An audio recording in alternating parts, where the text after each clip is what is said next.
Hello bachcho, let's read out the question first. A series LCR circuit an AC source of 220 volt 50 hertz. The circuit contains a resistance 80 ohm, an inductor of inductive reactance XL 70 ohm, and capacitor of capacitive reactance. This must be XC is equal to 130 omega. That means 130 ohm. The power factor of circuit is x by 10. The value of x है। तो simply यहाँ पर हमें दे रखा है कि एक एलसीआर सर्किट है जिसमें एसी सोर्स है जिसका वोल्टेज हमें दे रखा है V is equal to 220 volt and frequency कितना है 50 हर्ट्स की। सिमिलरली जो इंडक्टिव रिएक्टेंस है एक्सएल वो हमें दे रखा है 70 ओम की इक्वल, रेजिस्टेंस दे रखा है 80 ओम के इक्वल एंड कैपेसिटिव रिएक्टेंस यानी कि एक्सी होता है वो कितना दे रखा है 130 ओम। सो पावर फैक्टर कितना निकल के आता है x बाय 10। सो हमें x का कैलकुलेट करना है। तो चलिए स्टार्ट करते हैं हम सॉल्यूशन से, but before of its let's talk about the key concept which we are going to use here for this question.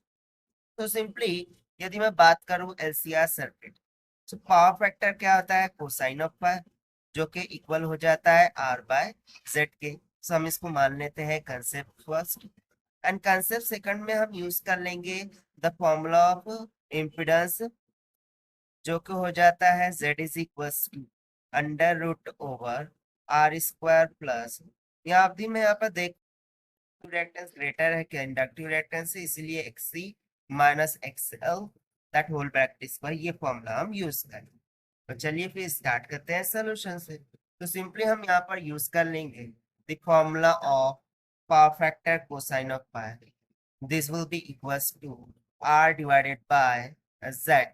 So Z क्या दे रहा था हमें under root over R square plus of X E minus of XL that whole square. तो चलिए हम value substitute करते हैं।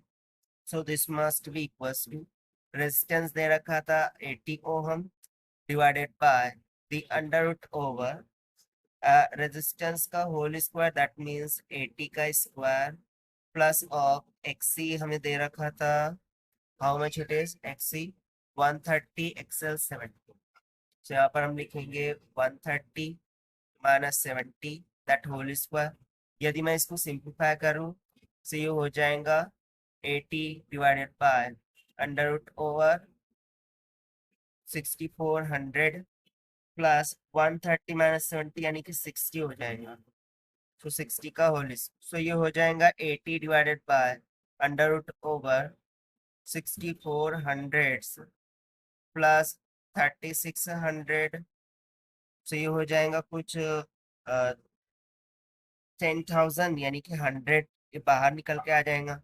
सो ये सिंपली हो जाएगा 80 बाय 100। सो फर्दर सिंप्लीफाई करेंगे तो हमारे पास पावर फैक्टर कोसाइन ऑफ पाई ये किसके इक्वल निकल के आ गया 8 बाय 10। बट ये तो हमें दे रखा था कुछ x बाय 10 के इक्वल। सो यहाँ पर हम यदि कंपेयर करें x बाय 10 को 8 बाय 10 से, तो हमारे पास सिंपली x का मान कितना निकल के आ गया 8 की। और यही हो जाएगा हमारा required answer for this question, जो कि हमने सॉल्व किया by using the formula of power factors ना अकॉर्डिंग टू गिवन। यहाँ पर हम x का मान क्या रख सकते हैं 8। So this is the required solution. I hope you understood it. Best of luck. Thank you.